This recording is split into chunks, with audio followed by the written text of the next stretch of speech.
Hello, ਸਤਿ ਸ਼੍ਰੀ ਅਕਾਲ ਜੀ। ਸਵਾਗਤ ਹੈ ਜੀ ਤੁਹਾਡਾ ਆਪਣੇ ਚੈਨਲ 'ਤੇ। ਅੱਜ ਆਪਾਂ ਤੁਹਾਡੇ ਲਈ CDP ਦੀ ਇੱਕ ਨਵੀਂ ਕਲਾਸ ਲੈ ਕੇ ਹਾਜ਼ਰ ਹੋਏ ਹਾਂ। ਇਸ ਕਲਾਸ ਦੇ ਵਿੱਚ ਆਪਾਂ ਜੇਰੋਮ ਬਰੂਨਰ ਦੁਆਰਾ ਦਿੱਤੀ ਗਈ ਥਿਊਰੀ ਲਰਨਿੰਗ ਥਿਊਰੀ ਬਾਰੇ ਪੂਰੇ ਡਿਟੇਲ ਦੇ ਵਿੱਚ ਡਿਸਕਸ ਕਰਨ ਜਾ ਰਹੇ ਹਾਂ। ਤਾਂ ਸੈਸ਼ਨ ਨੂੰ ਲਾਸਟ ਤੱਕ ਜ਼ਰੂਰ ਦੇਖਿਓ, ਇੱਕ ਵੀ ਫੈਕਟ ਤੁਹਾਡੇ ਮਿਸ ਕਰਨ ਵਾਲਾ ਨਹੀਂ ਹੈ।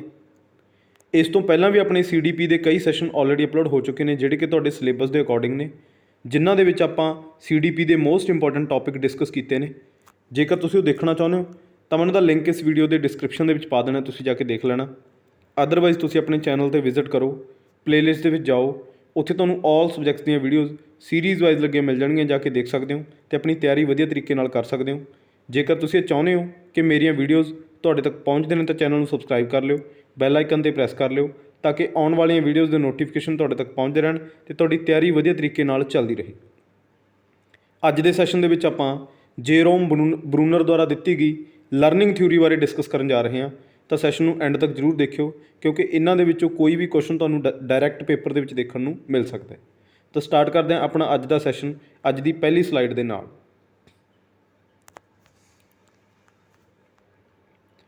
ਅੱਜ ਦੇ ਸੈਸ਼ਨ ਦੇ ਵਿੱਚ ਆਪਾਂ ਜੇਰੋਮ ਬਰੂਨਰ ਬਾਰੇ ਪੜ੍ਹਾਂਗੇ। ਬਰੂਨਰ ਦੀ ਥਿਊਰੀ ਹੈ ਲਰਨਿੰਗ ਥਿਊਰੀ। ਤਾਂ ਇਸ ਥਿਊਰੀ ਦੇ ਹੋਰ ਵੀ ਕਈ ਨਾਮ ਨੇ, ਜਿਨ੍ਹਾਂ ਬਾਰੇ ਆਪਾਂ ਅੱਗੇ ਡਿਸਕਸ ਕਰਾਂਗੇ। ਠੀਕ ਹੈ ਜੀ। ਤਾਂ ਜਦੋਂ ਤੁਸੀਂ ਪੇਪਰ ਦੇ ਵਿੱਚ ਦੇਖਦੇ ਹੋ ਕਿ ਇਹ ਕੁਐਸਚਨ ਤੁਹਾਨੂੰ ਕਿੱਥੋਂ ਪੁੱਛਿਆ ਗਿਆ, ਤੁਹਾਨੂੰ ਇਹ ਸਮਝ ਦੇ ਵਿੱਚ ਨਹੀਂ ਆਉਂਦਾ, ਤਾਂ ਕਈ ਥਿਊਰੀਜ਼ ਆਪਾਂ ਇਗਨੋਰ ਕਰ ਜਾਂਦੇ ਹਾਂ, ਉਹਨਾਂ ਬਾਰੇ ਆਪਾਂ ਨਹੀਂ ਪੜ੍ਹਦੇ। ਤਾਂ ਉਹ ਇਹੋ ਜਿਹੀਆਂ ਥਿਊਰੀਜ਼ ਹੁੰਦੀਆਂ ਨੇ, ਜਿਵੇਂ ਕਿ ਇਹ ਥਿਊਰੀ ਹੈ ਜੇਰੋਮ ਬਰੂਨਰ ਦੁਆਰਾ ਦਿੱਤੀ ਗਈ ਥਿਊਰੀ, ਜਿਹੜੀ ਕਿ ਲਰਨਿੰਗ ਥਿਊਰੀ ਹੈ। ਠੀਕ ਹੈ ਜੀ। ਤਾਂ ਇੱਥੋਂ ਕੁਐਸਚਨ ਅਕਸਰ ਹੀ ਪੁੱਟ ਕੀਤੇ ਜਾਂਦੇ ਨੇ। ਤਾਂ ਇਹ ਇੱਕ ਵੀ ਥਿਊਰੀ ਤੁਸੀਂ ਮਿਸ ਨਾ ਕਰਨਾ। ਜਿੰਨੀਆਂ ਵੀ ਥਿਊਰੀਜ਼ ਆਪਾਂ ਤੁਹਾਨੂੰ ਕਰਵਾਵਾਂਗੇ, ਸਾਰੀਆਂ ਤੁਸੀਂ ਇਹ ਬੈਕ ਟੂ ਬੈਕ ਤੁਸੀਂ ਨੋਟ ਕਰ ਲੈਣੀਆਂ। ਇਹਨਾਂ ਦੇ ਵਿੱਚੋਂ 3 ਤੋਂ 4 ਨੰਬਰ ਦੇ ਕੁਐਸਚਨ ਅਕਸਰ ਪੁੱਛੇ ਜਾਂਦੇ ਨੇ, ਬੇਸ਼ੱਕ ਉਹ CTET ਦਾ ਪੇਪਰ ਹੋਵੇ, ਬੇਸ਼ੱਕ ਉਹ PSTET ਦਾ ਪੇਪਰ ਹੋਵੇ। ਠੀਕ ਹੈ ਜੀ। ਤਾਂ ਇਹ ਥਿਊਰੀਜ਼ ਨੂੰ ਤੁਸੀਂ ਇਗਨੋਰ ਨਹੀਂ ਕਰਨਾ, ਪੂਰੀ ਡਿਟੇਲ ਦੇ ਵਿੱਚ ਇਹਨਾਂ ਨੂੰ ਪੜ੍ਹਨਾ। ਠੀਕ ਹੈ ਜੀ। ਤਾਂ ਸਟਾਰਟ ਕਰਦੇ ਹਾਂ ਆਪਣੀ ਅੱਜ ਦੀ ਥਿਊਰੀ। ਤਾਂ ਸਭ ਤੋਂ ਪਹਿਲਾ ਜਿਹੜਾ ਪੁਆਇੰਟ ਹੈ, ਜੇਰੋਮ ਬਰੂਨਰ ਇਜ਼ ਐਨ ਅਮੈਰੀਕਨ ਸਾਈਕੋਲੋਜਿਸਟ। ਤਾਂ ਨਾਲ ਨਾਲ ਮੈਂ ਤੁਹਾਨੂੰ ਇਹ ਵੀ ਪੁਆਇੰਟ ਕਵਰ ਕਰਵਾ ਰਿਹਾ ਕਿ ਇਹ ਜਿਹੜੇ ਸਾਈਕੋਲੋਜਿਸਟ ਨੇ, ਆਪਣੇ ਵਿਗਿਆਨਕ ਨੇ, ਇਹ ਕਿੱਥੋਂ ਦੇ ਰਹਿਣ ਵਾਲੇ ਨੇ ਜਾਂ ਕਿੱਥੋਂ ਇਹ ਬਿਲੋਂਗ ਕਰਦੇ ਨੇ, ਕਿਉਂਕਿ ਇੱਥੋਂ ਵੀ ਕੁਐਸਚਨ ਤੁਹਾਨੂੰ ਬਣ ਸਕਦਾ ਹੈ। ਠੀਕ ਹੈ ਜੀ। ਤਾਂ ਜੇਰੋਮ ਬਰੂਨਰ ਹੈ ਜਿਹੜਾ, ਇਹ ਅਮਰੀਕਾ ਦਾ ਸਾਈਕੋਲੋਜਿਸਟ ਹੈ, ਅਮਰੀਕਾ ਦਾ ਇਹ ਇੱਕ ਮਨੋਵਿਗਿਆਨਕ ਹੈ। ਠੀਕ ਹੈ ਜੀ। ਇਹਦੇ ਬਾਰੇ ਤੁਹਾਨੂੰ ਪਤਾ ਹੋਣਾ ਚਾਹੀਦਾ। ਤਾਂ ਅਗਲਾ ਆਪਣਾ ਜਿਹੜਾ ਪੁਆਇੰਟ ਹੈ, he gives the theory of learning. ਠੀਕ ਹੈ ਜੀ। ਤਾਂ ਇਹਨੇ ਆਪਾਂ ਨੂੰ ਜਿਹੜੀ ਥਿਊਰੀ ਦਿੱਤੀ ਹੈ ਲਰਨਿੰਗ ਦੀ ਥਿਊਰੀ, ਯਾਨੀ ਕਿ ਸਿੱਖਣ ਦੀ, ਪੰਜਾਬੀ ਦੇ ਵਿੱਚ ਵੀ ਮੈਂ ਤੁਹਾਨੂੰ ਨਾਲ ਨਾਲ ਬੋਲ ਦੇਣਾ, ਤੁਸੀਂ ਨਾਲ ਨਾਲ ਲਿਖਦੇ ਜਾਣਾ। ਠੀਕ ਹੈ ਜੀ। ਤਾਂ ਇਹਨਾਂ ਨੇ ਆਪਾਂ ਨੂੰ ਜਿਹੜੀ ਥਿਊਰੀ ਦਿੱਤੀ ਹੈ, ਜਿਹੜਾ ਸਿਧਾਂਤ ਦਿੱਤਾ, ਉਹਦੇ ਤਾਂ ਆਪਾਂ ਨੂੰ ਸਿੱਖਣ ਦਾ ਸਿਧਾਂਤ। ਠੀਕ ਹੈ ਜੀ। ਇੰਟੈਲੈਕਚੁਅਲ ਵੀ ਇਹਨੂੰ ਆਪਾਂ ਕਹਿ ਸਕਦੇ ਹਾਂ, ਕੋਗਨੀਟਿਵ ਵੀ ਕਹਿ ਸਕਦੇ ਹਾਂ, ਜਾਂ ਡਿਸਕਵਰੀ ਲਰਨਿੰਗ ਵੀ ਕਹਿ ਸਕਦੇ ਹਾਂ। ਠੀਕ ਹੈ ਜੀ। ਤਾਂ ਇਹਦੇ ਵਿੱਚ ਆਪਣਾ ਮਨੋਵਿਗਿਆਨਿਕ ਵੀ ਆਉਂਦਾ, ਕੋਗਨੀਟਿਵ ਯਾਨੀ ਕਿ ਬੌਧਿਕ ਵੀ ਕਹਿ ਸਕਦੇ ਹਾਂ, ਉਹਨੂੰ ਆਪਾਂ ਬੌਧਾਤਮਿਕ ਵੀ ਕਹਿ ਸਕਦੇ ਹਾਂ। ਠੀਕ ਹੈ ਜੀ। ਡਿਸਕਵਰੀ ਯਾਨੀ ਕਿ ਖੋਜਾਤਮਕ ਸਿੱਖਣ, ਆਪਾਂ ਇਹਨੂੰ ਕਹਿ ਸਕਦੇ ਹਾਂ, ਖੋਜ ਦੇ ਦੁਆਰਾ ਸਿੱਖਣਾ। ਠੀਕ ਹੈ ਜੀ। ਇੰਟੈਲੈਕਚੁਅਲ ਯਾਨੀ ਕਿ ਆਪਣਾ ਅੰਦਰੂਨੀ ਤੌਰ 'ਤੇ ਜਿਹੜਾ ਆਪਾਂ ਸਿੱਖਦੇ ਹਾਂ, ਉਹਨੂੰ ਆਪਾਂ ਇੰਟੈਲੈਕਚੁਅਲ ਕਹਿੰਦੇ ਹਾਂ। ਠੀਕ ਹੈ ਜੀ। ਤਾਂ ਇਹ ਸਿੱਖਣ ਦੀ ਥਿਊਰੀ ਹੈ ਕਿ ਬੱਚਾ ਜਿਹੜਾ ਉਹ ਕਿਵੇਂ ਸਿੱਖਦਾ। ਤਾਂ ਇਹਦੇ ਵਿੱਚ ਆਪਾਂ ਅੱਗੇ ਇਹਦੇ ਪੁਆਇੰਟ ਡਿਸਕਸ ਕਰਾਂਗੇ। ਅਗਲਾ ਆਪਣਾ ਜਿਹੜਾ ਪੁਆਇੰਟ ਹੈ, ਅਕੋਰਡਿੰਗ ਟੂ ਬਰੂਨਰ ਦੇ ਅਨੁਸਾਰ learning is a continuous process. ਜਿਹੜਾ ਇੱਕ ਸਿੱਖਣ ਹੈ, ਇੱਕ ਲਗਾਤਾਰ ਚੱਲਣ ਵਾਲੀ ਪ੍ਰਕਿਰਿਆ। ਠੀਕ ਹੈ ਜੀ। ਮਤਲਬ ਇਹ ਰੁਕਦੀ ਨਹੀਂ, ਇਹ ਲਗਾਤਾਰ ਚੱਲਦੀ ਹੈ, ਬਿਲਕੁਲ ਇਹਦੇ ਵਿੱਚ ਕੋਈ ਸ਼ੱਕ ਨਹੀਂ। ਤਾਂ ਬਰੂਨਰ ਨੇ ਵੀ ਇਹ ਚੀਜ਼ ਮੰਨੀ ਹੈ ਕਿ ਇਹ ਲਗਾਤਾਰ ਚੱਲਣ ਵਾਲਾ ਪ੍ਰੋਸੈਸ ਹੈ, ਲਗਾਤਾਰ ਚੱਲਣ ਵਾਲੀ ਪ੍ਰਕਿਰਿਆ। ਬਟ ਬੈਕ ਐਂਡ ਫੋਰਥ, ਇਹ ਤੁਸੀਂ ਯਾਦ ਰੱਖਿਓ। ਠੀਕ ਹੈ ਜੀ। ਬੈਕ ਐਂਡ ਫੋਰਥ ਦਾ ਕੀ ਮਤਲਬ ਹੈ ਕਿ ਮੰਨ ਲਓ ਜੋ ਵੀ ਹਰਕਤਾਂ ਬੱਚਾ ਆਪਣੀ ਪਿਛਲੀ ਏਜ ਦੇ ਵਿੱਚ ਕਰਦਾ ਰਿਹਾ, ਠੀਕ ਹੈ ਜੀ, ਤਾਂ ਉਹ ਅੱਗੇ ਵੀ ਕਰ ਸਕਦਾ। ਮਤਲਬ ਇਹ ਬੈਕ ਐਂਡ ਫੋਰਥ ਹੈ। ਮਤਲਬ ਜੋ ਚੀਜ਼ਾਂ ਬੱਚਾ ਆਪਣੇ ਪਾਸਟ ਦੇ ਵਿੱਚ ਕਰਦਾ ਰਿਹਾ, ਜੋ ਹਰਕਤਾਂ, ਤਾਂ ਉਹ ਫਿਊਚਰ ਦੇ ਵਿੱਚ ਵੀ ਕਰ ਸਕਦਾ।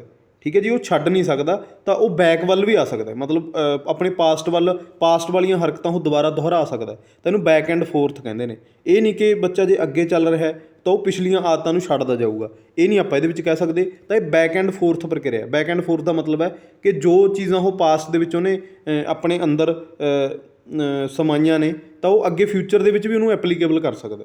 ਇਹਨੂੰ ਤੁਸੀਂ ਯਾਦ ਰੱਖਿਓ, ਬਹੁਤ ਇੰਪੋਰਟੈਂਟ ਹੈ। ਤਾਂ ਬੈਕ ਐਂਡ ਫੋਰਥ ਤੁਸੀਂ ਇਹ ਜਿਹੜੀ ਲਾਈਨ ਹੈ ਇਹ ਯਾਦ ਰੱਖਣੀ ਹੈ। ਠੀਕ ਹੈ ਜੀ। ਤਾਂ ਇਹ ਕਹਿੰਦਾ ਇਹ ਕੰਟੀਨਿਊਸ ਪ੍ਰੋਸੈਸ ਹੈ, ਬਟ ਇਹ ਬੈਕ ਐਂਡ ਫੋਰਥ ਹੈ। ਤਾਂ ਪਾਸਟ ਵਾਲੀਆਂ ਚੀਜ਼ਾਂ ਨੂੰ ਵੀ ਉਹ ਦੁਬਾਰਾ ਅਪਣਾ ਸਕਦਾ। ਇਹ ਤੁਸੀਂ ਯਾਦ ਰੱਖਣਾ, ਬਹੁਤ ਇੰਪੋਰਟੈਂਟ ਹੈ। ਅਗਲਾ ਆਪਣਾ ਜਿਹੜਾ ਪੁਆਇੰਟ ਹੈ, he also gives the theory of spiral curriculum. ਠੀਕ ਹੈ ਜੀ। ਸਪਾਇਰਲ ਕਰੀਕੁਲਮ ਦਾ ਕੀ ਮਤਲਬ ਹੈ? ਸਪਾਇਰਲ ਆਪਾਂ ਕਿਸ ਤਰ੍ਹਾਂ ਯੂਜ਼ ਕਰਦੇ ਹਾਂ? ਸਪਾਇਰਲ ਹੁੰਦਾ ਇਸ ਤਰ੍ਹਾਂ। ਠੀਕ ਹੈ ਜੀ। ਇੱਕ ਹੁੰਦਾ ਸਟਰੇਟ, ਇੱਕ ਹੁੰਦਾ ਸਪਾਇਰਲ। ਤਾਂ ਸਪਾਇਰਲ ਦਾ ਮਤਲਬ ਹੈ ਕਿ ਇਹਦੇ ਵਿੱਚ ਵੀ ਬੈਕ ਐਂਡ ਫੋਰਥ ਹੈ ਜਿਹੜੀ ਉਹ ਪੰਕਤੀ ਯੂਜ਼ ਹੁੰਦੀ ਹੈ back and fourth the. Back and fourth ਮਤਲਬ ਉਹ ਆਪਣੇ ਪਾਸਟ ਨੂੰ ਵੀ ਅਪਣਾ ਸਕਦਾ ਦੁਬਾਰਾ, ਠੀਕ ਹੈ ਜੀ। ਤਾਂ ਇਹ ਸਪਾਇਰਲ ਕਰੀਕੁਲਮ ਦੀ ਵੀ ਗੱਲ ਕਰਦਾ ਹੈ ਜਿਹੜਾ ਕਿ ਆਪਣਾ ਜੇਰੋਮ ਬਰੂਨਰ ਹੈ, ਠੀਕ ਹੈ ਜੀ। ਇਹ ਤੁਹਾਨੂੰ ਪੁੱਛਿਆ ਜਾਊਗਾ, ਇਹ ਟਰਮਸ ਨੇ ਜਿਹੜੀਆਂ ਇਹ ਡਾਇਰੈਕਟ ਕੁਐਸਚਨ ਦੇ ਵਿੱਚ ਆਉਂਦੀਆਂ ਨੇ ਕਿ ਸਪਾਇਰਲ ਕਰੀਕੁਲਮ ਦਾ ਜਿਹੜੀ ਆਪਾਂ ਨੂੰ ਆਈਡੀਆ ਉਹ ਕਿਹਨੇ ਦਿੱਤਾ ਤਾਂ ਉਹ ਆਪਾਂ ਨੂੰ ਜੇਰੋਮ ਬਰੂਨਰ ਨੇ ਦਿੱਤਾ। ਇਹ ਯਾਦ ਰੱਖਿਓ, ਇਹਦੇ ਬਾਰੇ ਆਪਾਂ ਅੱਗੇ ਪੜ੍ਹਾਂਗੇ, ਠੀਕ ਹੈ ਜੀ। ਤਾਂ ਅਗਲਾ ਜਿਹੜਾ ਆਪਣਾ ਪੁਆਇੰਟ ਹੈ ਉਹ ਹੈ ਬੁੱਕਸ, ਠੀਕ ਹੈ ਜੀ। ਜੇਰੋਮ ਬਰੂਨਰ ਦੀਆਂ ਵੈਸੇ ਤਾਂ ਬਹੁਤ ਸਾਰੀਆਂ ਬੁੱਕਸ ਨੇ, ਬਟ ਜਿਹੜੀਆਂ ਇੰਪੋਰਟੈਂਟ ਨੇ ਉਹ ਤੁਸੀਂ ਧਿਆਨ ਦੇ ਵਿੱਚ ਰੱਖਣੀਆਂ ਕਿਉਂਕਿ ਬੁੱਕਸ ਦੇ ਵਿੱਚੋਂ ਕੁਐਸਚਨ ਪੁੱਛੇ ਜਾਂਦੇ ਨੇ ਹਰ ਵਾਰ। ਦ ਪ੍ਰੋਸੈਸ ਆਫ ਐਜੂਕੇਸ਼ਨ, ਠੀਕ ਹੈ ਜੀ, toward a theory of instructions, act of meaning, process of cognitive growth. ਤਾਂ ਇਹ 4 ਬੁੱਕਸ ਤੁਸੀਂ ਬਹੁਤ ਇੰਪੋਰਟੈਂਟ ਨੇ, ਇਹ ਯਾਦ ਰੱਖਣੀਆਂ ਨੇ। ਇਹ ਜੇਰੋਮ ਬਰੂਨਰ ਦੁਆਰਾ ਲਿਖੀਆਂ ਗਈਆਂ ਬੁੱਕਸ ਨੇ। ਤਾਂ ਅੱਗੇ ਆਪਾਂ ਇਹਦੀ ਹੁਣ ਥਿਊਰੀ ਡਿਸਕਸ ਕਰਦੇ ਹਾਂ। ਥਿਊਰੀ ਆਫ ਲਰਨਿੰਗ, ਸਿੱਖਣ ਦਾ ਸਿਧਾਂਤ, ਠੀਕ ਹੈ ਜੀ। ਇਹ ਜੇਰੋਮ ਬਰੂਨਰ ਦੁਆਰਾ ਦਿੱਤਾ ਗਿਆ ਸਿਧਾਂਤ ਹੈ। Theory of learning is given by Jerome Bruner, ਠੀਕ ਹੈ ਜੀ। ਕਿ ਇਹਦੇ ਵਿੱਚ ਵੀ ਆਪਾਂ ਨੂੰ ਇਹੀ ਦੱਸਿਆ ਗਿਆ ਕਿ ਜਿਹੜਾ ਬੱਚਾ ਹੈ ਉਹ ਕਿਸ ਤਰ੍ਹਾਂ ਅੱਗੇ ਵੱਧਦਾ ਆਪਦੀ ਲਾਈਫ ਦੇ ਵਿੱਚ, ਸਿੱਖਦਾ ਕੀ ਚੀਜ਼ਾਂ, ਉਹ ਕਿਵੇਂ ਸਿੱਖਦਾ, ਉਹਦੇ ਸਿੱਖਣ ਦਾ ਤਰੀਕਾ ਕੀ ਹੈ। ਤਾਂ ਇਹੀ ਚੀਜ਼ ਜੇਰੋਮ ਬਰੂਨਰ ਦੁਆਰਾ ਇਹਦੇ ਵਿੱਚ ਦਰਸਾਈ ਗਈ ਹੈ, ਠੀਕ ਹੈ ਜੀ। ਤਾਂ ਸਿੱਖਣ ਦੀਆਂ ਇਹਦੇ ਅਕੋਰਡਿੰਗ, ਜੇਰੋਮ ਬਰੂਨਰ ਦੇ ਅਕੋਰਡਿੰਗ ਲਰਨਿੰਗ ਦੀਆਂ 3 ਸਟੇਜਸ ਨੇ। ਇੱਕ ਤਾਂ ਹੈਗੀ ਹੈ ਇਨਐਕਟਿਵ ਸਟੇਜ, ਦੂਸਰੀ ਹੈਗੀ ਹੈ ਆਈਕੋਨਿਕ ਸਟੇਜ, ਤੀਸਰੀ ਹੈਗੀ ਹੈ ਸਿੰਬੋਲਿਕ ਸਟੇਜ। ਇਹ ਤਿੰਨੋਂ ਸਟੇਜਸ ਤੁਹਾਡੇ ਯਾਦ ਹੋਣੀਆਂ ਚਾਹੀਦੀਆਂ ਨੇ। ਇਹ ਤੁਹਾਨੂੰ ਵੈਸੇ ਵੀ ਪੁੱਛਿਆ ਜਾ ਸਕਦਾ ਕਿ ਜੇਰੋਮ ਬਰੂਨਰ ਨੇ ਲਰਨਿੰਗ ਦੀਆਂ ਕਿੰਨੀਆਂ ਸਟੇਜਸ ਦੱਸੀਆਂ ਨੇ, ਤਾਂ ਉਹ 3 ਦੱਸੀਆਂ ਨੇ ਅਤੇ ਇਹਨਾਂ ਦੇ ਨਾਮ ਵੀ ਤੁਹਾਨੂੰ ਪਤਾ ਹੋਣੇ ਚਾਹੀਦੇ ਨੇ। ਇਨਐਕਟਿਵ ਸਟੇਜ, ਆਈਕੋਨਿਕ ਸਟੇਜ ਅਤੇ ਸਿੰਬੋਲਿਕ ਸਟੇਜ, ਠੀਕ ਹੈ ਜੀ। ਇਨਐਕਟਿਵ ਦੇ ਵਿੱਚ ਯਾਨੀ ਕਿ ਉਹ ਫਿਜ਼ੀਕਲ ਰੋਲ ਜਦੋਂ ਅਦਾ ਕਰਦਾ ਹੈ। ਆਈਕੋਨਿਕ ਦੇ ਵਿੱਚ ਉਹ ਕਿਸੇ ਨੂੰ ਆਈਕਨ ਮੰਨਦਾ ਯਾਨੀ ਕਿ ਪਿਕਚਰ ਵਗੈਰਾ ਫੋਟੋਆਂ ਦੇਖਦਾ। ਸਿੰਬੋਲਿਕ ਦੇ ਵਿੱਚ ਉਹ ਸਿੰਬਲ ਸਿੱਖਦਾ, ਸਿੰਬਲ ਯਾਨੀ ਕਿ ਲੈਂਗੁਏਜ ਸਿੱਖਦਾ, ਠੀਕ ਹੈ ਜੀ। ਤਾਂ ਜਿਹੜੀ ਇਨਐਕਟਿਵ ਸਟੇਜ ਹੈ ਉਹ 0 ਤੋਂ ਲੈ ਕੇ 3 ਸਾਲ ਤੱਕ ਹੁੰਦੀ ਹੈ। ਆਈਕੋਨਿਕ ਸਟੇਜ 3 ਤੋਂ ਲੈ ਕੇ 7 ਸਾਲ ਤੱਕ ਹੁੰਦੀ ਹੈ ਅਤੇ ਸਿੰਬੋਲਿਕ ਸਟੇਜ 8 ਸਾਲ ਤੋਂ ਅਬਵ ਜਿਹੜੀ ਏਜ ਹੁੰਦੀ ਹੈ ਉਸ ਤੋਂ ਬਾਅਦ ਆਪਣੀ ਸਿੰਬੋਲਿਕ ਸਟੇਜ ਹੈ ਜਿਹੜੀ ਉਹ ਸਟਾਰਟ ਹੋ ਜਾਂਦੀ ਹੈ। ਇਹਨਾਂ ਬਾਰੇ ਆਪਾਂ ਅੱਗੇ ਡਿਟੇਲ ਦੇ ਵਿੱਚ ਪੜ੍ਹਦੇ ਹਾਂ, ਠੀਕ ਹੈ ਜੀ। ਅਗਲਾ ਜਿਹੜੀ ਗੱਲ ਕਰੀ ਹੈ ਸਪਾਇਰਲ ਕਰੀਕੁਲਮ ਦੀ ਗੱਲ ਕੀਤੀ ਹੈ ਜੇਮਸ ਬਰੂਨਰ ਨੇ। ਇਹਨੂੰ ਆਪਾਂ ਸਕੈਫੋਲਡਿੰਗ ਦੇ ਨਾਲ ਵੀ ਜੋੜ ਸਕਦੇ ਹਾਂ। ਸਕੈਫੋਲਡਿੰਗ ਦਾ ਆਈਡੀਆ ਆਪਾਂ ਨੂੰ ਕਿਹਨੇ ਦਿੱਤਾ ਹੈ? ਵਾਈਗੋਸਕੀ ਨੇ। ਇਹਦੇ ਬਾਰੇ ਆਪਾਂ ਪ੍ਰੀਵੀਅਸ ਸੈਸ਼ਨਸ ਦੇ ਵਿੱਚ ਆਪਾਂ ਪੜ੍ਹ ਕੇ ਆਏ ਹਾਂ, ਠੀਕ ਹੈ ਜੀ। ਤਾਂ ਕਰਕੇ ਮੈਂ ਤੁਹਾਨੂੰ ਕਹਿਣਾ ਕਿ ਜੇਕਰ ਤੁਸੀਂ ਇਹ ਸੈਸ਼ਨ ਨੂੰ ਚੰਗੀ ਤਰ੍ਹਾਂ ਸਮਝਣਾ ਚਾਹੁੰਦੇ ਹੋ ਤਾਂ ਜਿੰਨੇ ਵੀ ਆਪਣੇ ਪ੍ਰੀਵੀਅਸ ਸੈਸ਼ਨ ਹੈ ਪਹਿਲਾਂ ਉਹ ਅਟੈਂਡ ਕਰਕੇ ਆਓ, ਤਾਂ ਤੁਹਾਨੂੰ ਇਹ ਸੈਸ਼ਨ ਦੀ ਵਧੀਆ ਸਮਝ ਆਊਗੀ, ਠੀਕ ਹੈ ਜੀ।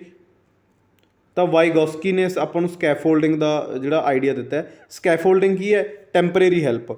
ਟੈਂਪਰੇਰੀ ਹੈਲਪ ਯਾਨੀ ਕਿ ਜਿਹੜਾ ਇੱਕ ਬੰਦਾ ਐਕਸਪਰਟ ਹੈ, ਠੀਕ ਹੈ ਜੀ, ਅਤੇ ਇੱਕ ਬੰਦਾ ਮਤਲਬ ਬਿਲਕੁਲ ਜਿਹਨੂੰ ਕੁਛ ਨਹੀਂ ਆਉਂਦਾ, ਤਾਂ ਜਿਹੜਾ ਐਕਸਪਰਟ ਬੰਦਾ ਉਹਨੂੰ ਜਦੋਂ ਸਿਖਾਊਗਾ, ਉਹਨੂੰ ਕੁਛ ਨਾ ਕੁਛ ਨੌਲੇਜ ਦੇਊਗਾ, ਤਾਂ ਉਹਨੂੰ ਆਪਾਂ ਸਕੈਫੋਲਡਿੰਗ ਕਹਾਂਗੇ, ਠੀਕ ਹੈ ਜੀ। ਤਾਂ ਇਹ ਆਈਡੀਆ ਆਪਾਂ ਨੂੰ ਦਿੱਤਾ ਵਾਈਗੋਸਕੀ ਨੇ। ਤਾਂ ਸਪਾਇਰਲ ਕਰੀਕੁਲਮ ਦੇ ਵਿੱਚ ਵੀ ਇਹ ਆਈਡੀਆ ਯੂਜ਼ ਹੁੰਦਾ, ਤਾਂ ਇਹਨੂੰ ਆਪਾਂ ਸਕੈਫੋਲਡਿੰਗ ਦੇ ਨਾਲ ਵੀ ਯੂਜ਼ ਮਤਲਬ ਜੋੜ ਸਕਦੇ ਹਾਂ। ਤਾਂ ਜਿਹੜਾ ਬਰੂਨਰ ਨੇ ਵੀ ਸਕੈਫੋਲਡਿੰਗ ਦੀ ਕਿਤੇ ਨਾ ਕਿਤੇ ਗੱਲ ਕੀਤੀ ਹੈ। ਬਟ ਜੇ ਆਪਾਂ ਇਹ ਥਿਊਰੀ ਬੋਲਾਂਗੇ ਕਿ ਥਿਊਰੀ ਕਿਹਨੇ ਦਿੱਤੀ ਹੈ, ਤਾਂ ਥਿਊਰੀ ਦਿੱਤੀ ਹੈ ਇਹ ਵਾਈਗੋਸਕੀ ਨੇ ਸਕੈਫੋਲਡਿੰਗ ਦੀ। ਇਹ ਤੁਸੀਂ ਯਾਦ ਰੱਖਣਾ। ਸਪਾਇਰਲ ਕਰੀਕੁਲਮ ਦੀ ਥਿਊਰੀ ਆਪਾਂ ਨੂੰ ਦਿੱਤੀ ਹੈ ਬਰੂਨਰ ਨੇ, ਇਹ ਯਾਦ ਰੱਖਣਾ, ਠੀਕ ਹੈ ਜੀ, ਬਹੁਤ ਇੰਪੋਰਟੈਂਟ ਆ। ਤਾਂ ਅੱਗੇ ਆਪਾਂ ਇਹਦੀ ਥਿਊਰੀ ਬਾਰੇ ਡਿਟੇਲ ਦੇ ਵਿੱਚ ਡਿਸਕਸ ਕਰਦੇ ਹਾਂ। ਸਭ ਤੋਂ ਪਹਿਲੇ ਜਿਹੜੀ ਸਟੇਜ ਹੈ ਉਹ ਹੈ ਇਨਐਕਟਿਵ ਸਟੇਜ। ਇਨਐਕਟਿਵ ਮਤਲਬ ਜਦੋਂ ਉਹ ਐਕਟਿਵ ਰੋਲ ਅਦਾ ਕਰਦਾ, ਠੀਕ ਹੈ ਜੀ। ਯਾਨੀ ਕਿ ਇਹਨੂੰ ਤੁਸੀਂ ਸਰੀਰਕ ਸਟੇਜ ਵੀ ਕਹਿ ਸਕਦੇ ਹੋ, ਸਰੀਰਕ ਸਿਧਾਂਤ ਵੀ ਕਹਿ ਸਕਦੇ ਹੋ, ਠੀਕ ਹੈ ਜੀ, ਜਿਹੜਾ ਕਿ ਉਹਦੀ ਬੋਡੀ ਦੇ ਨਾਲ, ਉਹਦੀਆਂ ਹਰਕਤਾਂ ਦੇ ਨਾਲ ਰਿਲੇਟਡ ਹੈ। ਤਾਂ ਇਹ ਜਿਹੜੀ ਸਟੇਜ ਹੈ ਇਹ 0 ਤੋਂ ਲੈ ਕੇ 3 ਸਾਲ ਤੱਕ ਦੀ ਸਟੇਜ ਹੈ। ਸਭ ਤੋਂ ਪਹਿਲਾ ਜਿਹੜਾ ਪੁਆਇੰਟ ਹੈ, the first stage of a child learning is enactive stage. ਆਪਾਂ ਜਾਣਦੇ ਹਾਂ ਕਿ ਬੱਚਾ ਸਭ ਤੋਂ ਪਹਿਲਾਂ ਆਪਦੇ ਸਰੀਰ ਦੀ ਵਰਤੋਂ ਜ਼ਿਆਦਾ ਕਰਦਾ ਹੈ, ਠੀਕ ਹੈ ਜੀ। ਤਾਂ ਇਹ ਪਹਿਲੀ ਸਟੇਜ ਹੈ ਇਨਐਕਟਿਵ ਸਟੇਜ। ਇਹਦੇ ਵਿੱਚ ਕੀ ਹੁੰਦਾ ਹੈ?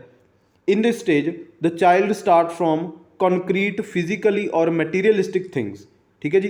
ਤਾਂ ਜਿਹੜਾ ਬੱਚਾ ਉਹ ਕਿੱਥੋਂ ਸਟਾਰਟ ਕਰਦਾ ਹੈ? ਕੌਨਕਰੀਟ ਯਾਨੀ ਕਿ ਜਿਹਨੂੰ ਉਹ ਛੂਹ ਸਕਦਾ ਹੈ, ਜਿਹੜੀਆਂ ਚੀਜ਼ਾਂ ਨੂੰ ਉਹ ਛੂਹ ਸਕਦਾ, ਜਿਹੜੇ ਮਟੀਰੀਅਲ ਨੂੰ ਉਹ ਟੱਚ ਕਰ ਸਕਦਾ, ਉੱਥੋਂ ਉਹ ਸਟਾਰਟ ਕਰਦਾ, ਠੀਕ ਹੈ। ਆਪਾਂ ਬੱਚੇ ਨੂੰ ਖਿਡੌਣੇ ਲੈ ਕੇ ਦਿੰਦੇ ਹਾਂ, ਖਿਡੌਣਿਆਂ ਨਾਲ ਖੇਡਦਾ, ਉਹ ਆਪਣੇ ਆਪ ਖੇਡਦਾ, ਠੀਕ ਹੈ ਜੀ। ਫਿਜ਼ੀਕਲੀ ਯਾਨੀ ਕਿ ਉਹ ਟੱਚ ਕਰਦਾ ਚੀਜ਼ਾਂ ਨੂੰ। ਮਟੀਰੀਅਲਿਸਟਿਕ ਥਿੰਗਸ ਜਿਹਦੇ ਵਿੱਚ ਟੋਇਜ਼ ਆ ਗਏ, ਠੀਕ ਹੈ ਜੀ, ਜਿਵੇਂ ਪਲੇ ਵਿਦ ਬੁੱਕਸ ਔਰ ਟੋਇਜ਼। ਤਾਂ ਇਹਦੇ ਵਿੱਚ ਉਹ ਬੱਚਾ ਉਹਨੂੰ ਮਤਲਬ ਸਿੱਖਣ ਤੱਕ ਉਹ ਸਿੱਖਦਾ ਕਿਵੇਂ ਹੈ? ਉਹਦੇ ਨਾਲ ਖੇਡਦਾ, ਮਤਲਬ ਕਈ ਵਾਰੀ ਉਹ ਟੋਇਜ਼ ਨਾਲ ਖੇਡਦਾ, ਠੀਕ ਹੈ ਜੀ। ਟੋਇਜ਼ ਨੂੰ ਮਤਲਬ ਕਈ ਵਾਰੀ ਉਹ ਟੋਇਜ਼ ਚੁੱਕ ਲੈਂਦਾ, ਕਈ ਵਾਰੀ ਉਹਨੂੰ ਸੁੱਟ ਦਿੰਦਾ। ਤਾਂ ਇਸ ਤਰੀਕੇ ਨਾਲ ਉਹ ਫਿਜ਼ੀਕਲੀ ਇਹਨਾਂ ਦੇ ਟੱਚ ਵਿੱਚ ਆਉਂਦਾ, ਜਿਵੇਂ ਕਿ ਬੁੱਕਸ ਨੂੰ ਉਹ ਚੁੱਕ ਲੈਂਦਾ, ਫਾੜ ਦਿੰਦਾ, ਠੀਕ ਹੈ ਜੀ। ਤਾਂ ਇਸ ਤਰੀਕੇ ਦੀਆਂ ਹਰਕਤਾਂ ਬੱਚਾ ਕਰਦਾ ਇਨਐਕਟਿਵ ਸਟੇਜ। ਐਕਟਿਵ ਤੋਂ ਤੁਸੀਂ ਯਾਦ ਰੱਖ ਸਕਦੇ ਹੋ ਮਤਲਬ ਐਕਟਿਵ ਹੁੰਦਾ ਫਿਜ਼ੀਕਲੀ, ਸਰੀਰ ਦੇ ਨਾਲ, ਆਪਦੇ ਸਰੀਰ ਦੇ ਨਾਲ ਹੋ ਸਕਦਾ, ਠੀਕ ਹੈ ਜੀ। ਇਹ ਤੁਸੀਂ ਯਾਦ ਰੱਖਣਾ। ਤਾਂ ਅਗਲਾ ਆਪਣਾ ਜਿਹੜਾ ਪੁਆਇੰਟ ਹੈ, this learning action is also called action based learning. ਠੀਕ ਹੈ ਜੀ, ਤਾਂ ਇਹ ਜਿਹੜੀ ਲਰਨਿੰਗ ਹੈ ਇਹਨੂੰ ਆਪਾਂ ਕੀ ਕਹਿ ਸਕਦੇ ਹਾਂ, ਐਕਸ਼ਨ ਬੇਸਡ ਲਰਨਿੰਗ ਕਹਿ ਸਕਦੇ ਹਾਂ। ਯਾਨੀ ਕਿ ਬੱਚਾ ਆਪਦੇ ਸਰੀਰ ਦੇ ਨਾਲ, ਆਪਣੇ ਐਕਸ਼ਨਸ ਦੇ ਨਾਲ ਸਿੱਖ ਰਿਹਾ। ਠੀਕ ਹੈ ਜੀ, ਤਾਂ ਇਹਨੂੰ ਆਪਾਂ ਇਨਐਕਟਿਵ ਸਟੇਜ ਕਹਿੰਦੇ ਹਾਂ, 0 ਤੋਂ ਲੈ ਕੇ 3 ਸਾਲ ਤੱਕ। ਬਸ ਇਹ ਸਟੇਜ ਦਾ ਤੁਸੀਂ ਯਾਦ ਰੱਖਣਾ, ਜਿਹਦੇ ਵਿੱਚ ਉਹ ਆਪਣਾ ਐਕਟਿਵ ਰੋਲ ਅਦਾ ਕਰਦਾ। ਤਾਂ ਬਹੁਤ ਇੰਪੋਰਟੈਂਟ ਸਟੇਜ ਹੈ। ਅਗਲੀ ਆਪਣੀ ਜਿਹੜੀ ਸਟੇਜ ਹੈ ਉਹ ਹੈ ਆਈਕੋਨਿਕ ਸਟੇਜ। 3 ਤੋਂ ਲੈ ਕੇ 7 ਸਾਲ ਦੀ ਅਵਸਥਾ ਇਹ। ਠੀਕ ਹੈ ਜੀ, ਇਹਦਾ ਜਿਹੜਾ ਪਹਿਲਾ ਪੁਆਇੰਟ ਹੈ, in this stage child learning through pictures, TV etcetera. ਠੀਕ ਹੈ ਜੀ, ਤਾਂ ਇਹਦੇ ਵਿੱਚ ਬੱਚਾ ਕੀ ਕਰਦਾ, ਇਹਦੇ ਵਿੱਚ ਬੱਚਾ ਫੋਟੋਆਂ ਦੇਖਦਾ, ਇਮੇਜਸ ਦੇਖਦਾ, ਪਿਕਚਰਸ ਦੇਖਦਾ, TV ਦੇਖਦਾ। ਤਾਂ ਇਹਦੇ ਵਿੱਚ ਉਹ ਮਤਲਬ ਇੱਕ ਆਈਕਨ ਬਣਾ ਲੈਂਦਾ ਉਹ ਚੀਜ਼ਾਂ ਨੂੰ। ਠੀਕ ਹੈ ਜੀ, ਤਾਂ ਇਹਨੂੰ ਆਪਾਂ ਆਈਕੋਨਿਕ ਸਟੇਜ ਕਹਿੰਦੇ ਹਾਂ, ਜਿਹਦੇ ਵਿੱਚ ਬੱਚਾ ਦੇਖ ਕੇ ਸਿੱਖਦਾ, ਮਤਲਬ ਦੇਖਦਾ ਉਹ ਅਤੇ ਉਹਨੂੰ ਉਹ ਫੋਲੋ ਕਰਦਾ। This stage is related to visual representation. ਤਾਂ ਵਿਜ਼ੂਅਲ ਮਤਲਬ ਦੇਖਣ ਦੇ ਨਾਲ ਰਿਲੇਟਡ ਹੈ ਇਹ।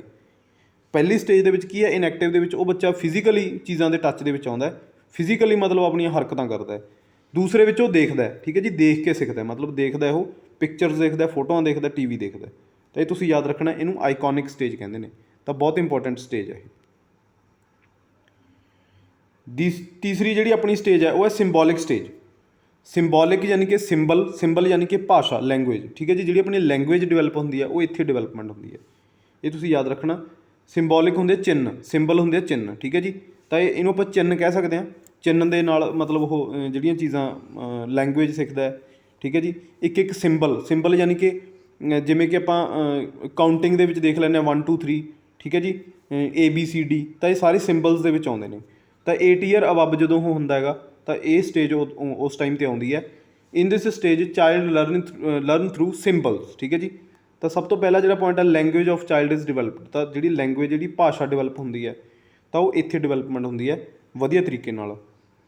ਅਗਲਾ ਆਪਣਾ ਜਿਹੜਾ ਪੁਆਇੰਟ ਹੈ, ਇਨਫੋਰਮੇਸ਼ਨ ਸਟੋਰਡ ਪ੍ਰਾਈਮਰਲੀ ਐਜ਼ ਵਰਡਸ। ਠੀਕ ਹੈ ਜੀ, ਉਹ ਸ਼ਬਦ ਸਿੱਖਦਾ, ਇੱਥੇ ਵਾਕ ਨਹੀਂ ਸਿੱਖਦਾ, ਸ਼ਬਦ ਸਿੱਖਦਾ ਛੋਟੇ ਛੋਟੇ। ਠੀਕ ਹੈ ਜੀ, ਤਾਂ ਜਿਹੜੀ ਇਨਫੋਰਮੇਸ਼ਨ ਉਹਦੇ ਮਾਈਂਡ ਦੇ ਵਿੱਚ ਸਟੋਰ ਹੁੰਦੀ ਹੈ ਉਹ ਵਰਡਸ ਦੇ ਤੌਰ 'ਤੇ ਸਟੋਰ ਹੁੰਦੀ ਹੈ, ਸ਼ਬਦਾਂ ਦੇ ਤੌਰ 'ਤੇ। ਇਹ ਯਾਦ ਰੱਖਣਾ ਬਹੁਤ ਇੰਪੋਰਟੈਂਟ ਆ। ਅਗਲਾ ਜਿਹੜਾ ਲਾਸਟ 'ਤੇ ਆਪਾਂ ਪੜ੍ਹਾਂਗੇ ਉਹ ਹੈ ਸਪਾਇਰਲ ਕਰੀਕੂਲਮ। ਠੀਕ ਹੈ ਜੀ, ਤਾਂ spiral curriculum theory is given ਬਾਈ ਬਰੂਨਰ। ਸਭ ਤੋਂ ਪਹਿਲਾਂ ਤਾਂ ਇਹ ਯਾਦ ਰੱਖਣਾ, ਤੁਹਾਨੂੰ ਡਾਇਰੈਕਟ ਪੁੱਛਿਆ ਜਾਊ ਕਿ ਜਿਹੜਾ ਸਪਾਇਰਲ ਹੈ, ਸਪਾਇਰਲ ਨੂੰ ਆਪਾਂ ਕਿਸ ਤਰੀਕੇ ਨਾਲ, ਇਸ ਤਰੀਕੇ ਨਾਲ ਕਹਿ ਸਕਦੇ ਹਾਂ। ਇੱਕ ਹੁੰਦਾ ਸਟਰੇਟ, ਇੱਕ ਹੁੰਦਾ ਸਪਾਇਰਲ। ਠੀਕ ਹੈ ਜੀ, ਮਤਲਬ ਉਤਰਾਅ ਚੜ੍ਹਾਅ ਇਹਦੇ ਵਿੱਚ ਆਉਂਦੇ ਰਹਿੰਦੇ ਨੇ, ਤਾਂ ਇਹਨੂੰ ਆਪਾਂ ਸਪਾਇਰਲ ਕਹਿੰਦੇ ਹਾਂ। ਇੱਕ ਹੁੰਦਾ ਸਟਰੇਟ, ਮਤਲਬ ਬਿਲਕੁਲ ਸਿੱਧਾ। ਤਾਂ ਸਪਾਇਰਲ ਕਰੀਕੂਲਮ ਦੀ ਗੱਲ ਕੀਤੀ ਹੈ ਜੇਰੋਮ ਬਰੂਨਰ ਨੇ। ਠੀਕ ਹੈ ਜੀ, ਤਾਂ ਇਹ ਤੁਹਾਨੂੰ ਡਾਇਰੈਕਟ ਵੀ ਇਹ ਟਰਮ ਪੁੱਛੀ ਜਾਓ ਕਿ ਸਪਾਇਰਲ ਕਰੀਕੂਲਮ ਦਾ ਜਿਹੜਾ ਆਈਡੀਆ ਉਹ ਕਿਹਨੇ ਦਿੱਤਾ, ਤਾਂ ਬਰੂਨਰ ਨੇ ਦਿੱਤਾ। ਅਗਲਾ ਆਪਣਾ ਜਿਹੜਾ ਪੁਆਇੰਟ ਹੈ, spiral curriculum is related to present knowledge connected with previous knowledge. ਤਾਂ ਇਸ ਤਰੀਕੇ ਨਾਲ ਜਦੋਂ ਆਪਾਂ ਇਹਨੂੰ ਵਾਹੁੰਦੇ ਹਾਂ ਤਾਂ ਕਿਤੇ ਵੀ ਆਪਾਂ ਨੂੰ ਇਹ ਨਹੀਂ ਲੱਗ ਰਿਹਾ, ਠੀਕ ਹੈ ਜੀ, ਕਿ ਇਹ ਮਤਲਬ ਇੱਕ ਦੂਸਰੇ ਤੋਂ ਟੁੱਟਿਆ ਹੋਇਆ, ਤਾਂ ਇੱਕ ਦੂਸਰੇ ਨਾਲ ਜੁੜਿਆ ਹੋਇਆ। ਪਾਸਟ ਪ੍ਰੈਜੈਂਟ ਮਤਲਬ ਇਹ ਸਾਰਾ ਜੁੜਿਆ ਹੋਇਆ। ਤਾਂ ਇੱਥੇ ਵੀ ਬੈਕ ਐਂਡ ਫੋਰਥ ਦੀ ਗੱਲ ਹੁੰਦੀ ਹੈ। ਜੇਮਸ ਬਰੂਨਰ ਵਾਰ-ਵਾਰ ਇਹ ਗੱਲ ਕਰਦਾ ਕਿ ਜਿਹੜਾ ਸਪਾਇਰਲ ਕਰੀਕੂਲਮ ਹੈ ਉਹ ਪ੍ਰੈਜੈਂਟ ਨੌਲੇਜ ਦੇ ਨਾਲ ਬਿਲਕੁਲ ਕਨੈਕਟਡ ਹੈ, ਆਪਾਂ ਇਹ ਜਾਣਦੇ ਹਾਂ, ਬਟ ਪ੍ਰੀਵੀਅਸ ਨੌਲੇਜ ਨੂੰ ਲੈ ਕੇ। ਠੀਕ ਹੈ ਜੀ, ਤਾਂ ਆਪਾਂ ਬੱਚੇ ਦੀ ਪ੍ਰੀਵੀਅਸ ਨੌਲੇਜ ਵੀ ਇੱਥੇ ਦੇਖਦੇ ਹਾਂ ਕਿ ਬੱਚੇ ਨੂੰ ਪਹਿਲਾਂ ਪਾਸਟ ਦੇ ਵਿੱਚ ਕੀ ਕੁਛ ਪਤਾ ਹੈ। ਠੀਕ ਹੈ ਜੀ, ਤਾਂ ਇਹ ਪ੍ਰੀਵੀਅਸ ਨੌਲੇਜ ਦੇ ਨਾਲ ਕਨੈਕਟਡ ਹੈ। ਪ੍ਰੈਜੈਂਟ ਨੌਲੇਜ ਵੀ ਆ ਜਾਂਦੀ ਹੈ ਅਤੇ ਇਹਦੇ ਵਿੱਚ ਪ੍ਰੀਵੀਅਸ ਨੌਲੇਜ ਵੀ ਆ ਜਾਂਦੀ ਹੈ। ਇਹਨੂੰ ਸਪਾਇਰਲ ਕਰੀਕੂਲਮ ਕਹਿੰਦੇ ਨੇ। It is related to scaffolding. ਇਹਦੇ ਵਿੱਚ ਆਪਾਂ ਮਤਲਬ ਹੈਲਪ ਵੀ ਲੈਂਦੇ ਹਾਂ, ਮਤਲਬ ਜਿਹੜਾ ਐਕਸਪਰਟ ਹੁੰਦਾ ਉਹਦੇ ਤੋਂ ਆਪਾਂ ਸਿੱਖਦੇ ਹਾਂ। ਪ੍ਰੀਵੀਅਸ ਨੌਲੇਜ ਆਪਾਂ, ਕਿਉਂਕਿ ਆਪਾਂ ਬੱਚੇ ਨੂੰ ਜਦੋਂ ਆਪਾਂ ਪੁੱਛਾਂਗੇ ਤਾਂ ਮਤਲਬ ਉਹਦੀ ਪ੍ਰੀਵੀਅਸ ਨੌਲੇਜ ਆਪਾਂ ਪੁੱਛਾਂਗੇ ਕਿ ਉਹਨੂੰ ਪਹਿਲਾਂ ਤੋਂ ਕੀ ਕੁਛ ਪਤਾ, ਤਾਂ ਫਿਰ ਉਹਨੂੰ ਆਪਾਂ ਸਕੈਫੋਲਡਿੰਗ ਵੀ ਦੇਵਾਂਗੇ, ਟੈਂਪਰੇਰੀ ਹੈਲਪ ਜਿਹਨੂੰ ਆਪਾਂ ਕਹਿੰਦੇ ਹਾਂ, ਉਹਨੂੰ ਸਿੱਖਣ ਦੇ ਲਈ, ਸਿਖਾਉਣ ਦੇ ਲਈ। ਇਹਦੇ ਵਿੱਚ ਪ੍ਰੀਵੀਅਸ ਨੌਲੇਜ ਡਿਟਰਮਾਈਨਡ ਕੀਤੀ ਜਾਂਦੀ ਹੈ, ਯਾਨੀ ਕਿ ਜਿਹੜੀ ਉਹਨੂੰ ਪਹਿਲਾਂ ਤੋਂ ਪਾਸ ਦੇ ਵਿੱਚ ਨੌਲੇਜ ਪਤਾ ਹੈ। ਤਾਂ ਬੈਕ ਐਂਡ ਫੋਰਥ ਜਿਹੜੀ ਥਿਊਰੀ ਹੈ ਇੱਥੇ ਵੀ ਆਉਂਦੀ ਹੈ ਕਿ ਇਹਦੇ ਵਿੱਚ ਬੱਚਾ ਪਾਸਟ ਵਾਲੀਆਂ ਹਰਕਤਾਂ ਵੀ ਪ੍ਰੈਜੈਂਟ ਦੇ ਵਿੱਚ ਆ ਕੇ ਕਰ ਸਕਦਾ। ਠੀਕ ਹੈ ਜੀ, ਤੈਨੂੰ ਸਪਾਇਰਲ ਕਰੀਕੂਲਮ ਕਿਹਾ ਜਾਂਦਾ ਹੈ। ਤਾਂ ਇਹ ਸਾਰਾ ਜਿਹੜਾ ਆਪਾਂ ਇਹ ਥਿਊਰੀ ਹੈ ਇਹ ਆਪਾਂ ਡਿਸਕਸ ਕੀਤੀ ਹੈ ਜੇਰੋਮ ਬਰੂਨਰ ਦੀ। ਬੇਸ਼ੱਕ ਇਹ ਬਹੁਤ ਛੋਟੀ ਥਿਊਰੀ ਹੈ, ਬਟ ਇਹ ਇੰਪੋਰਟੈਂਟ ਬਹੁਤ ਹੈ। ਤੁਹਾਡੇ ਤੋਂ ਪੁੱਛਿਆ ਜਾਊ ਸਪਾਇਰਲ ਕਰੀਕੂਲਮ ਬਾਰੇ ਕੁਐਸਚਨ ਬਹੁਤ ਆਉਂਦੇ ਨੇ। ਠੀਕ ਹੈ ਜੀ, ਅਤੇ ਇਹ ਤੁਹਾਨੂੰ ਸਟੇਜਸ ਪੁੱਛੀਆਂ ਜਾਣਗੀਆਂ, ਸਿੰਬੋਲਿਕ ਸਟੇਜ, ਆਈਕੋਨਿਕ ਸਟੇਜ ਅਤੇ ਇਨਐਕਟਿਵ ਸਟੇਜ। ਠੀਕ ਹੈ ਜੀ, ਤਾਂ ਇਹ ਤੁਸੀਂ ਇੱਕ ਇੱਕ ਚੀਜ਼ ਨੋਟ ਕਰ ਲੈਣੀ, ਬਹੁਤ ਇੰਪੋਰਟੈਂਟ ਹੈ। ਇਹਦੇ ਵਿੱਚੋਂ ਡਾਇਰੈਕਟ ਕੁਐਸਚਨ ਪੁੱਛੇ ਜਾਂਦੇ ਨੇ। ਤਾਂ ਜੇਕਰ ਵੀਡੀਓ ਚੰਗੀ ਲੱਗੇ ਉਹਨੂੰ ਲਾਈਕ ਕਰ ਦਿਓ ਕਿ ਸ਼ੇਅਰ ਕਰ ਦਿਓ ਤਾਂ ਕਿ ਕਿਸੇ ਹੋਰ ਦਾ ਵੀ ਫਾਇਦਾ ਹੋ ਸਕੇ। ਅਤੇ ਇਸ ਤੋਂ ਅੱਗੇ ਵੀ ਆਪਣੀਆਂ ਜਿੰਨੀਆਂ ਵੀ ਕਲਾਸਿਸ, ਜਿੰਨੀਆਂ ਥਿਊਰੀਜ਼ ਰਹਿੰਦੀਆਂ ਤੁਹਾਡੀਆਂ ਸਾਰੀਆਂ ਆਪਾਂ ਅਟੈਂਪਟ ਕਰਵਾ ਕੇ ਉਸ ਤੋਂ ਬਾਅਦ ਆਪਾਂ ਤੁਹਾਡੇ ਲਈ ਕੁਐਸਚਨ ਆਨਸਰ ਦੀਆਂ ਜਿਹੜੀਆਂ ਸੀਰੀਜ਼ ਹੈ ਉਹ ਸਟਾਰਟ ਕਰਾਂਗੇ। ਤਾਂ ਇਹ ਤੁਸੀਂ ਸਾਰੀਆਂ ਸੀਰੀਜ਼ ਆਪਣੀਆਂ ਅਟੈਂਡ ਕਰਿਓ, ਤੁਹਾਨੂੰ ਬਹੁਤ ਫਾਇਦਾ ਦੇਣਗੀਆਂ ਪੇਪਰ ਦੇ ਵਿੱਚ। ਤਾਂ ਕਮੈਂਟ ਸੈਕਸ਼ਨ ਦੇ ਵਿੱਚ ਆਪਣੀ ਰਾਏ ਜ਼ਰੂਰ ਦਿਆ ਕਰੋ ਕਿ ਵੀਡੀਓ ਤੁਹਾਨੂੰ ਕਿਵੇਂ ਲੱਗੀ। ਤਾਂ ਅੱਜ ਦੀ ਵੀਡੀਓ ਦਾ ਆਪਾਂ ਇੱਥੇ ਹੀ ਐਂਡ ਕਰਦੇ ਹਾਂ। ਅੱਜ ਦੀ ਵੀਡੀਓ ਦੇਖਣ ਦੇ ਲਈ ਬਹੁਤ ਬਹੁਤ ਧੰਨਵਾਦ।